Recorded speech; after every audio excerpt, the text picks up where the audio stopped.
लल्ला classes में आपका स्वागत है। आशा करता हूँ कि आप लोग स्वस्थ होंगे और मस्त होंगे। ठीक है, आप आराम से पढ़ाई करिए, लेक्चर देखिए, बहुत ही अच्छा लेक्चर है। देखो बाबू, एक बात बता देना चाहते हैं आपको कि जितना बड़ा सपना होगा उतनी बड़ी तकलीफ़ें होंगी। कि जितना बड़ा सपना होगा उतनी बड़ी तकलीफ़ें होंगी, और जितनी बड़ी तकलीफ़ें होंगी उतनी बड़ी कामयाबी होगी।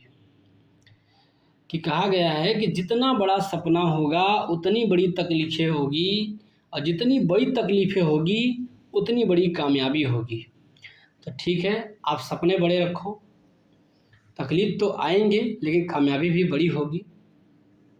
अब हम देखते हैं अनुसूची।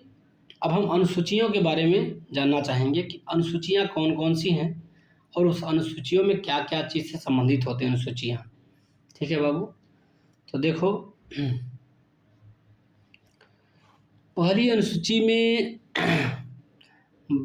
वही 12 अनुसूची हैं कुल मिला करके।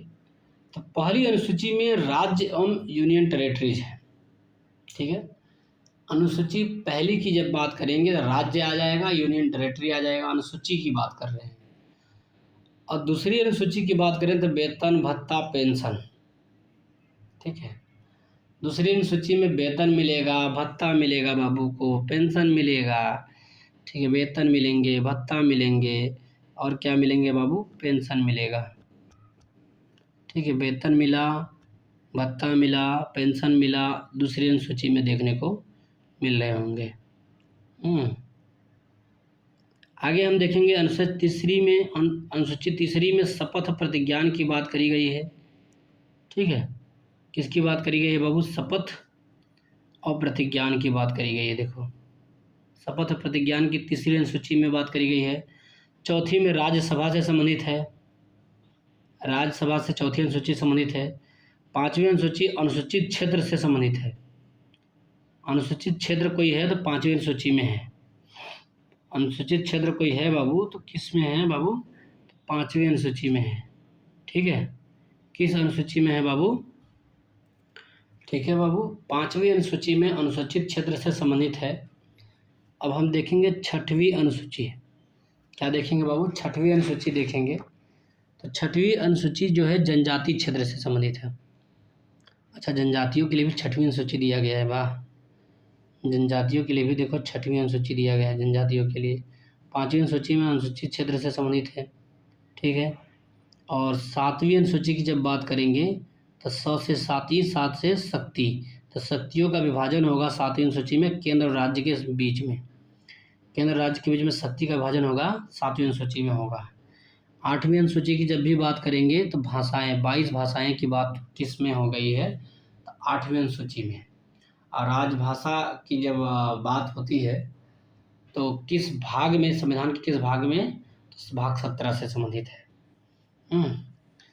और कोई पूछेगा अनुसूची 22 भाषाएं किस अनुसूची में देखने को मिलेंगी, तो आठवीं अनुसूची में देखने को मिलेंगी। आठवीं में 22 भाषाएं बोली जाती है। आठवीं अनुसूची में 22 भाषाएं बोली जाती है। नवीं अनुसूची में विशिष्ट अधिनियम भूमि सुधार से संबंधित है। नवीं अनुसूची किससे संबंधित है बाबू, ये बाबू भूमि सुधार से संबंधित है। किससे संबंधित होगा, भूमि सुधार से संबंधित होगा। देखो लाल लाली, 10वीं अनुसूची की जब बात करेंगे हम तो दल बदल विरोधी, 10वीं अनुसूची दल बदल विरोधी कानून से संबंधित हो जाएगा। यदि कोई भी लाल लाली बड़े होकर के चुनाव लड़ेंगे तो दल बदल करेंगे तो उन पे कानून लगेगा।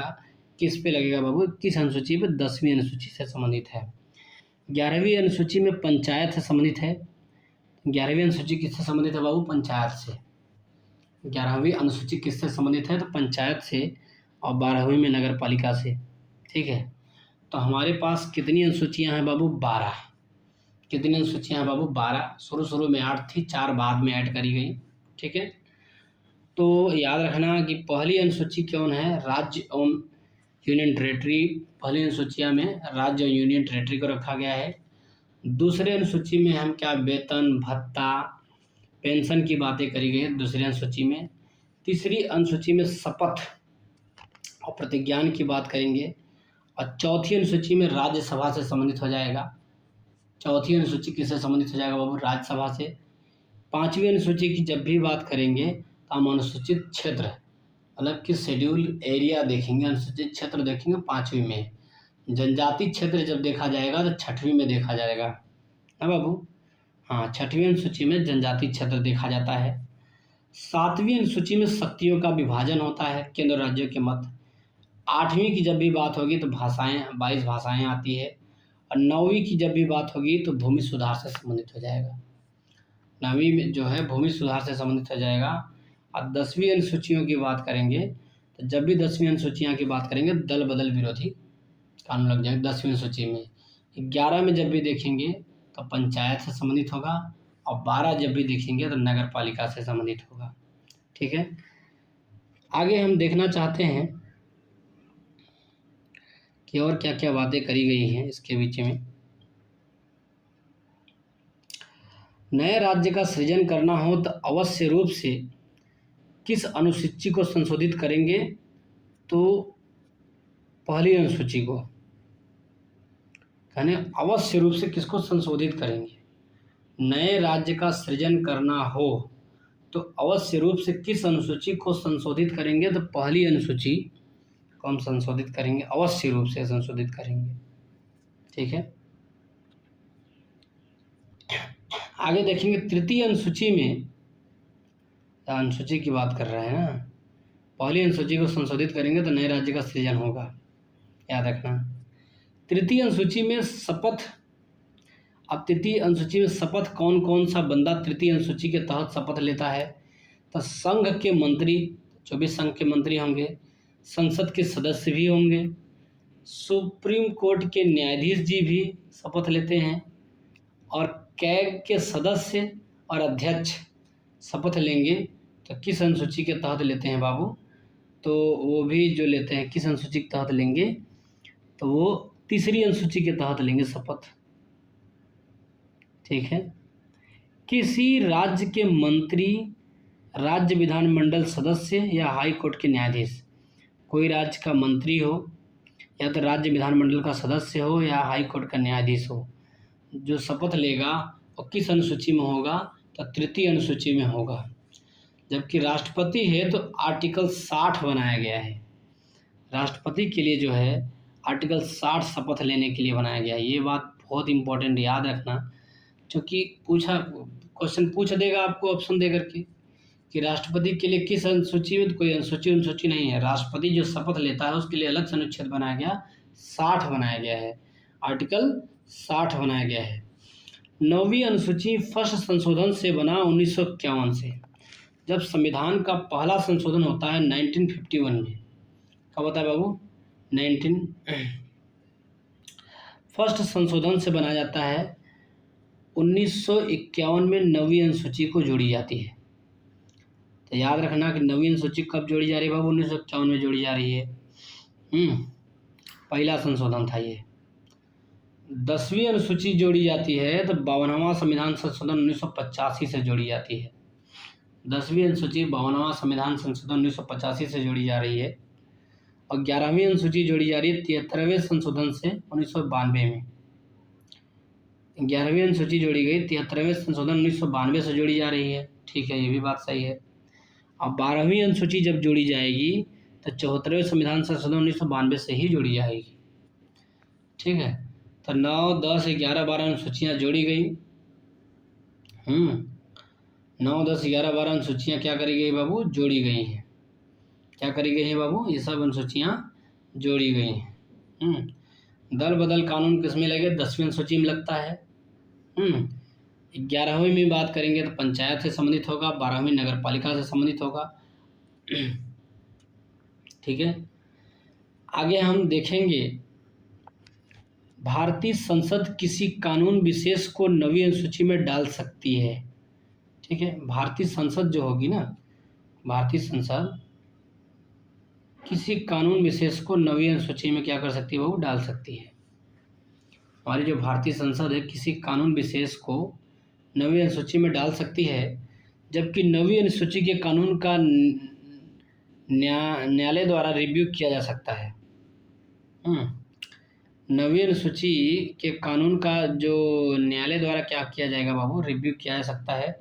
निर्णय IR कोहलो 2007 में दिया गया था। तो निर्णय जो आया था IR कोहलो 2007 से, एक केस था IR कोहलो 2007 में केस था, उसमें निर्णय दिया गया था कि 24 अप्रैल 1973 के बाद से सभी पर लागू होगा। 24 अप्रैल 1973 के बाद से कहाँ पे बाबू, सभी पर लागू होगा। कहने का मतलब होगा कि संसद जो भी कानून को नवीं अनुसूची में डाल देगी, उसका रिव्यू, उसका क्या होगा, न्यायिक जो है न्यायालय द्वारा रिव्यू किया जा सकता है। न्यायालय उसकी रिव्यू कर सकता है। ठीक है। IR कोहलो 2007 में निर्णय आया, लेकिन लागू कब से था, सभी पर लागू कब से था, 24 अप्रैल 1973 के बाद से ही लागू हो गया था ये बातें। आगे हम देखेंगे प्रथम संशोधन 1951 से नवीं अनुसूची एवं अनुच्छेद 31 क 31 ख जोड़ा गया था। तो मुझे मालूम है पहला संशोधन जब 1951 आया था उसमें नवीं अनुसूची तो जोड़ी गई, तो मुझे अच्छे से मालूम है। 31 क और 31 ख अनुच्छेद भी जोड़ा जाता है। तो किससे जोड़ा जाता है बाबू, प्रथम संशोधन जब 1951 होता है तब। संघ सूची में 97 विषय की बात होती है, 97 लगभग 100 भी मान लो संघ सूची में, और राज्य सूची में 61 विषय, जबकि 66 शायद हो गई हैं। समवर्ती सूची में 52 की बात हो रही है। कितना, 52। ठीक है। आगे अब हम देखेंगे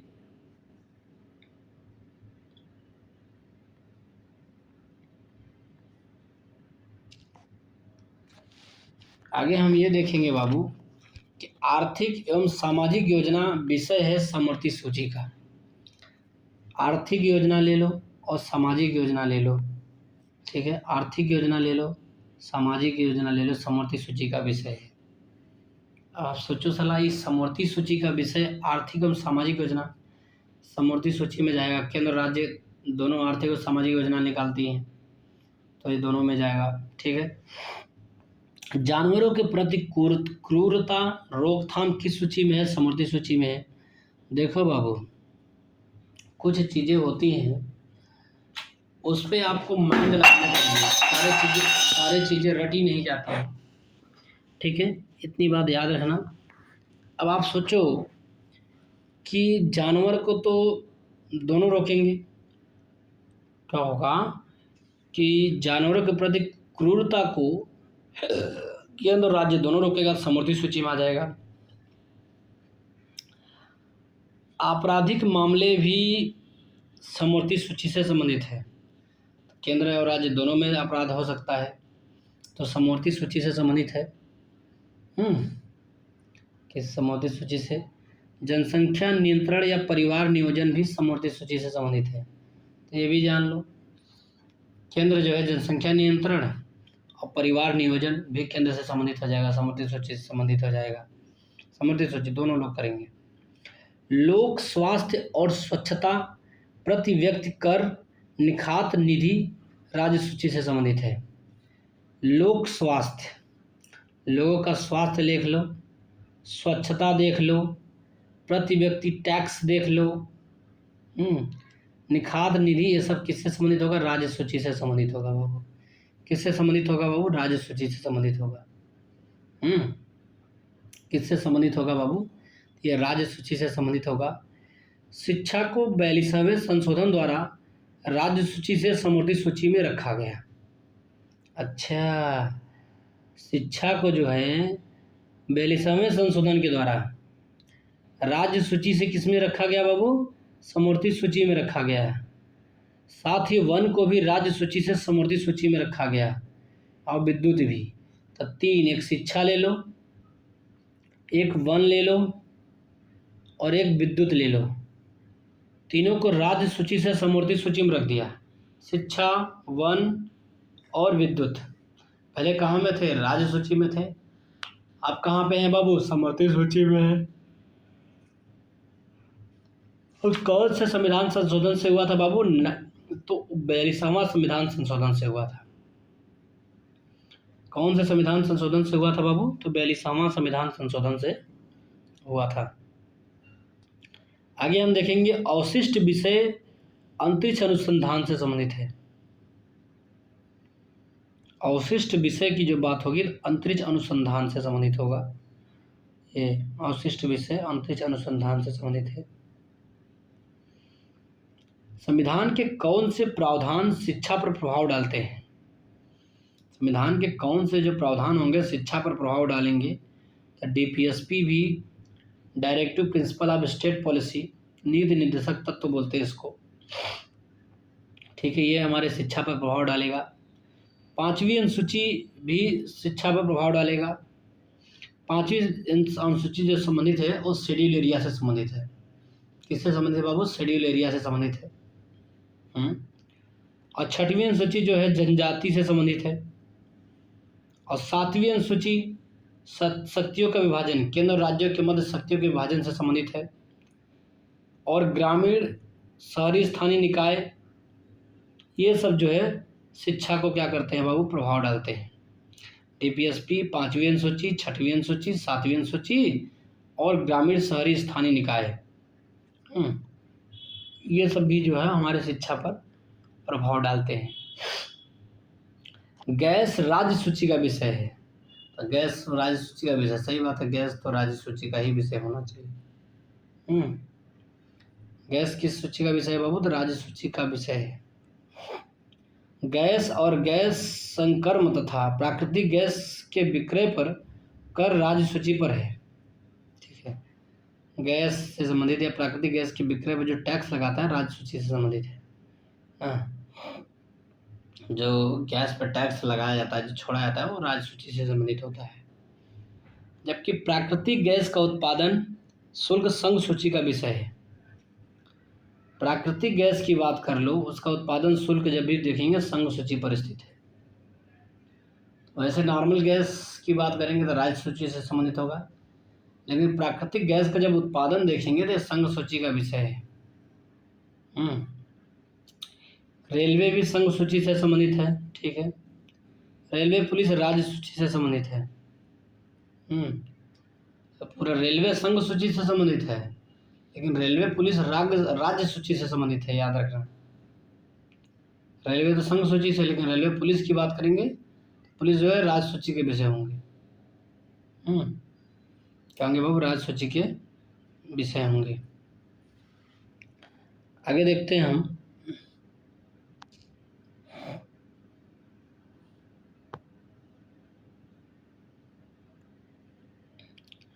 आगे ये देखते हैं बाबू कि विवाह, विच्छेद, तलाक, गोद लेना, ये सब समवर्ती सूची का विषय है। ठीक है, क्या क्या बाबू? विवाह ले लो, विवाह, विच्छेद, तलाक ले लो, गोद लेना, दत्तक पुत्र, ये सब समवर्ती सूची का विषय है। किसका विषय है बाबू? समवर्ती सूची का विषय है।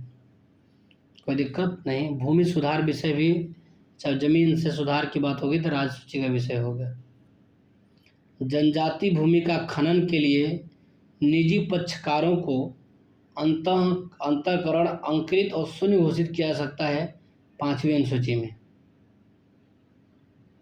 कहने का मतलब, जो जनजाति भूमि का खनन के लिए निजी पक्षकारों को अंतःकरण, अंकित और शून्य घोषित, अकृत और शून्य घोषित किया जा सकता है 5वीं अनुसूची में, कि जनजाति भूमि का खनन के लिए निजी पक्षकारों को या प्राइवेट पक्षकारों को अंतरकरण, अकृत और शून्य घोषित किया जा सकता है 5वीं अनुसूची में कहा गया है। इसके साथ ही जनजाति लोगों की जमीनें गैर जनजाति लोगों को अंतरित करने पर रोक लगेगी। कहा गया है कि जो जनजाति लोग हैं ना, उसके ज़मीन गैर जनजाति लोगों को ट्रांसफ़र करने में, अंतरित करने पर रोक लग जाएगी। आप जनजातियों की ज़मीन नहीं खरीद सकते, गैर जनजाति नहीं ले सकते हैं। 5वीं अनुसूची की बात ही कही गई है। आगे, किसी क्षेत्र को अनुसूचित क्षेत्र घोषित करना या समाप्त करना राष्ट्रपति के पास शक्ति है। ठीक है, तो कोई भी क्षेत्र को हम क्या करेंगे? अनुसूचित क्षेत्र घोषित करेंगे या तो क्या करेंगे बाबू, या तो समाप्त करने की बात कौन करेगा, राष्ट्रपति जी करेंगे, उसके पास ही शक्ति है। राज्यपाल के परामर्श से उस राज्य के अनुसूचित क्षेत्र की सीमा बढ़ा सकता है। राष्ट्रपति क्या करेगा, राज्यपाल के परामर्श लेगा, राज्यपाल के परामर्श लेगा और उस राज्य के अनुसूचित क्षेत्र की सीमा क्या बढ़ा देगा, उस राज्य की जो अनुसूचित क्षेत्र की सीमा है वो क्या कर देगा बाबू, बढ़ा देगा। कोई दिक्कत नहीं होना चाहिए। अनुसूचित 6 जो है अत्रिमेमी, अनुसूचित 6 में अत्रिमेमी असम, त्रिपुरा, मेघालय, मिजोरम 4 राज्य। अनुसूचित 6 में जो है 4 राज्य की बात होगी, असम, त्रिपुरा, मेघालय, मिजोरम। अत्रिमेमी सूत्र याद रखना, अत्रिमेमी समय याद रखना। ठीक है। आगे हम देखेंगे स्वायत्त जिला परिषद एडीसी। क्या देखेंगे बाबू, स्वायत्त जिला परिषद एडीसी, ऑटोनोमस डिस्ट्रिक्ट काउंसिल। ये ऑटोनोमस डिस्ट्रिक्ट काउंसिल होता क्या है, स्वायत्त जिला परिषद की बात करेंगे हम, ऑटोनोमस डिस्ट्रिक्ट काउंसिल की बात करेंगे। तो 6वीं अनुसूची आर्टिकल 244 क्लास 2 के अनुसार 4 राज्यों अत्रिमेमी में एडीसी गठित किया गया था। ठीक है। तो अत्रिमेमी, असम, त्रिपुरा, मेघालय, मिजोरम 4 राज्य जो हैं अनुसूचित 6 में, इसमें ऑटोनोमस डिस्ट्रिक्ट काउंसिल स्वायत्त जिला परिषद, स्वायत्त जिला परिषद का क्या किया गया था बाबू, गठित किया गया था। अनुच्छेद 244 क्लास 2 में स्वायत्त जिला परिषद की बात करी गई है। स्वायत्त जिला परिषद अनुच्छेद 244 क्लास 2 में, जिसमें अधिकतम सदस्य कितने होंगे बाबू, 30 सदस्य थे। 4 सदस्य जो है राज्यपाल से मनोनीत होता है और 26 सदस्य वयस्क मताधिकार से आते हैं। स्वायत्त जिला परिषद में कितने सदस्य बाबू, अधिकतम 30। स्वायत्त जिला परिषद में कितने अधिकतम सदस्य हैं बाबू, 30, जिसमें 4 राज्यपाल मनोनीत करेगा और बाकी 26 सदस्य वयस्क मताधिकार से स्वायत्त जिला परिषद में आते हैं। ठीक है, और कोई दिक्कत नहीं होना चाहिए। टोटल कितना है, 30। असम के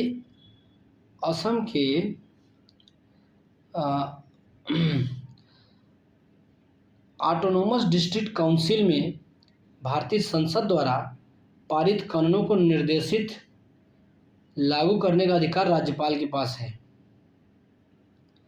ठीक है, कहने का मतलब है कि असम का जो स्वायत्त जिला परिषद में भारतीय संसद द्वारा पारित कानूनों को निर्देशित या लागू करने का अधिकार राज्यपाल के पास है। ठीक है, किसके पास है बाबू, राज्यपाल के पास है। असम के एडीसी में भारतीय संसद द्वारा पारित कानूनों को निर्देशित या लागू करने का अधिकार राज्यपाल के पास है। ठीक है, आगे हम देखना चाहते हैं थोड़ा सा उद्देशिका के बारे में हम पढ़ेंगे। 26 जनवरी 1950 को वास्तविक संवैधानिक स्थिति थी, संपूर्ण प्रभुत्व संपन्न लोकतंत्रात्मक गणराज्य था। जब हम 26 जनवरी 1950 को हम उद्देशिका की बात करेंगे तो संपूर्ण प्रभुत्व संपन्न, दूसरा लोकतंत्रात्मक, तीसरा गणराज्य, 3 बातें थी 26 जनवरी 1950 तक, जो वास्तविक संवैधानिक स्थिति थी। नोट, समाजवादी पंथ निरपेक्ष अखंडता शब्द 42वें संविधान संशोधन 1976 द्वारा जोड़े गए थे। 42वां संविधान संशोधन 1976 में हुआ था, तो हम 3 शब्द जोड़ते हैं, समाजवादी, पंथ निरपेक्ष और अखंडता, तीनों शब्द जोड़ देते हैं। एक समाजवादी जोड़ दिया, ठीक है, एक क्या जोड़ दिया बाबू, समाजवादी जोड़ दिया, दूसरा पंथ निरपेक्ष जोड़ दिया, तीसरा अखंडता जोड़ दिया। उद्देशिका को हम प्रस्तावना भी बोलते हैं और 3 प्रकार के न्याय होते हैं। उद्देशिका या प्रस्तावना में कितने प्रकार के न्याय हैं बाबू, तो 3 प्रकार के न्याय हैं। और 5 प्रकार की स्वतंत्रता है। प्रस्तावना में आपके न्याय कोई भी पूछे तो 3 प्रकार के हैं, स्वतंत्रता कोई पूछे 5 प्रकार के हैं, और 2 प्रकार की समानता है और 1 प्रकार का भ्रातृत्व का उल्लेखना है। ठीक है। आगे हम देखेंगे संपूर्ण प्रभुत्व संपन्न लोकतंत्रात्मक गणराज्य, ये सही क्रम था। अब सही क्रम देखेंगे क्या है, तो संपूर्ण प्रभुत्व संपन्न है, उसके बीच में आता है समाजवादी, फिर आता है पंथ निरपेक्ष, लोकतंत्रात्मक, फिर गणराज्य। ठीक है। देखो सही क्रम पहले संपूर्ण प्रभुत्व संपन्न, 100 से 100 दोनों पहले 100 से 100 वाला रहेगा, संपूर्ण प्रभुत्व संपन्न और समाजवादी। समाजवादी होगा तो पंथ निरपेक्ष होगा ही, फिर लोकतंत्रात्मक होगा ही, गणराज्य बाद में भी होगा। प्रस्तावना को लागू नहीं किया जा सकता है अर्थात न्याय योग्य नहीं है। क्या हम प्रस्तावना को लागू कर सकते हैं? जी नहीं, लागू नहीं किया जा सकता। हाँ, लागू तो नहीं किया जा सकता अर्थात न्याय योग्य नहीं है। ठीक है। आगे हम देखेंगे अर्थात अवाद योग्य है। प्रस्तावना जो है न्याय योग्य मतलब वाद योग्य नहीं है, अवाद योग्य है। इसका संशोधन संभव है 42वां संविधान संशोधन से, इसका जो है संशोधन संभव है। ठीक है। भारतीय संविधान का कौन सा भाग संविधान की आत्मा है? तो प्रस्तावना। भारतीय संविधान का क्वेश्चन पूछा जाए कौन सा भाग संविधान का आत्मा है, तो यह है बाबू प्रस्तावना। Note, B R. अम्बेडकर ने आर्टिकल 32 को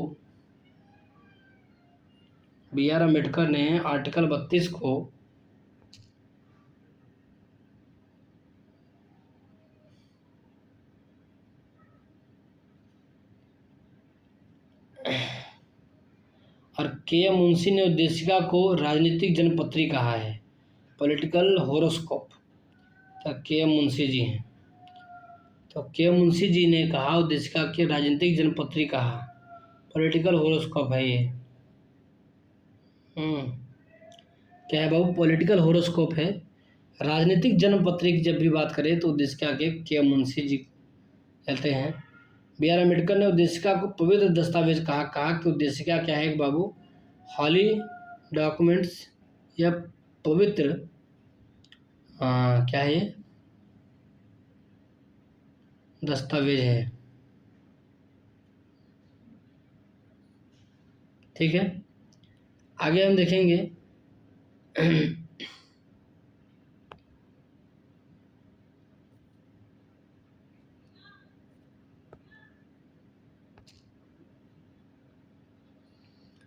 अकॉर्डिंग टू सुप्रीम कोर्ट, बेरूवारीवाद 1960 में उद्देशिका संविधान का भाग नहीं है। जब बेरूवारीवाद आया था 1960 में तो कहा गया था कि उद्देशिका संविधान का भाग नहीं है। किसके बाद? सुप्रीम कोर्ट के अनुसार बेरूवारीवाद में। जबकि केशवानंद भारतीवाद आता है 1973 में। केशवानंद भारतीवाद आता है 1973 में। कब आएगा बाबू? 1973 में। ठीक है। तो उसमें कहा गया कि हमारा जो प्रस्तावना है या जो हमारा उद्देशिका है वो संविधान का हिस्सा है। तो बेरूवारी मना कर दिया, कहा संविधान का हिस्सा नहीं है। लेकिन केशवानंद भारती केस ने तो कह दिया 1973 में। एस.आर. बोम्मई बनाम यूनियन ऑफ इंडिया में भी हिस्सा माना गया था। तो केशवानंद भारती केस में, एस.आर. बोम्मई बनाम यूनियन ऑफ इंडिया केस में भी मान लिया गया कि ये जो है संविधान का भाग है प्रस्तावना और उद्देशिका। प्रस्तावना के आदर्शों एवं उद्देश्यों की व्याख्या मौलिक अधिकार, डीपीएसपी और मौलिक कर्तव्य में है। प्रस्तावना के जो आदर्श हैं, जो उद्देश्य हैं, उसकी जो व्याख्या करना है, हम मौलिक अधिकार, डीपीएसपी और मौलिक कर्तव्य में बातें पढ़ेंगे। मौलिक अधिकार में पढ़ेंगे, डीपीएसपी में बातें पढ़ेंगे और मौलिक कर्तव्य में बातें करेंगे। ठीक है। अब हम यहीं पे लेक्चर को समाप्त करते हैं, और लाइक करो, सब्सक्राइब करो, कमेंट करो, शेयर करो, तभी आप तक हमारी कक्षाएं आसानी रूप से सुलभ हो सकेंगी।